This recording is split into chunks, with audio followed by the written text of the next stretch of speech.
美国人说了实话，军援乌克兰的收益远远超过成本，而普京似乎已经找到了应对的方案。观众朋友，大家好，我是付前少。最近一段时间，关于美国可能减少对乌克兰军事援助的声音不断涌现，特别是在共和党控制了众议院之后，俄乌冲突对美国而言的确是一场豪赌。而且拜登政府已经下了不小的赌注，那么美国人真的会推动俄乌和平吗？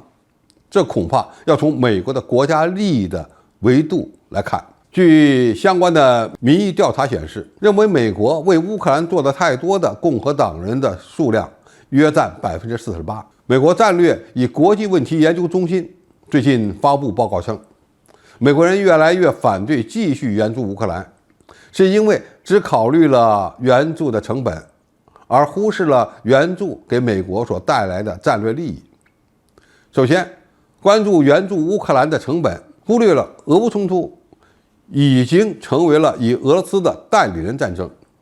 一场可以在没有任何美军伤亡的情况下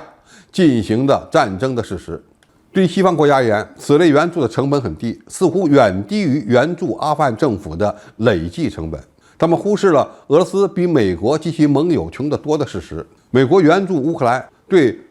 俄罗斯军队的总体作战能力造成了巨大的破坏。第三，他们忽视了美国维持霸权所需要的道德和伦理承诺。美国向乌克兰提供援助，对美国而言是向战略伙伴和盟友传达能力决心的关键，甚至能够让这些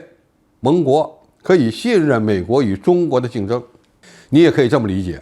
美国援助乌克兰就是在维持自己在西方国家中的领导力的需要。第四，他们忽视了对乌克兰援助振兴了北约和欧洲的防务努力，特别是北约从脑死亡的状态下满血复活。第五，忽视了英国、法国、德国、加拿大、波兰以及日本等欧洲以外国家在向乌克兰提供援助方面也发挥了作用。第六，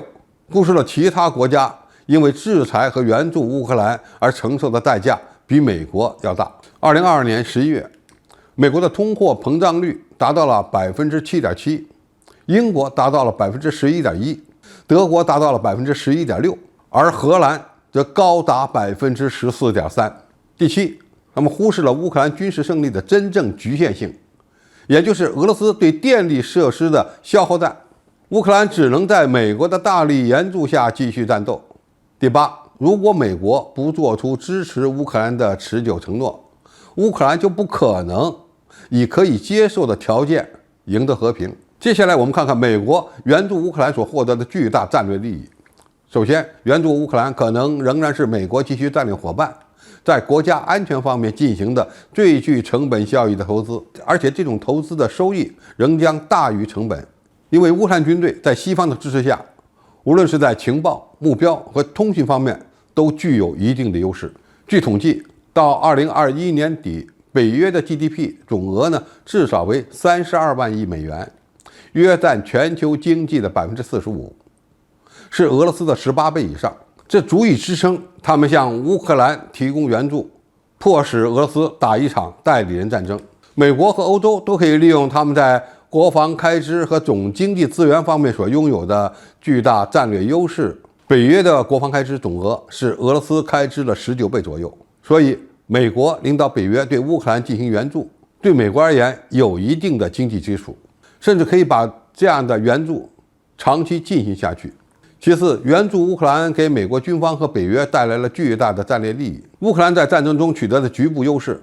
暴露了俄罗斯的许多军事弱点，导致瑞典和芬兰也申请加入北约，并导致许多北约国家宣布要振兴其部队的计划。特朗普政府时期所推动的让欧洲国家将其 GDP 的 2%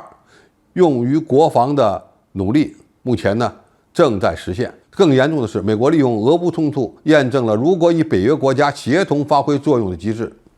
这被认为是将来对付中国的必要能力。最后，坚持援助乌克兰以削弱俄罗斯的国力，是逼着普京谈判的关键所在。乌克兰坚持不谈判，而俄罗斯军队在卢甘斯克建立起数道防线，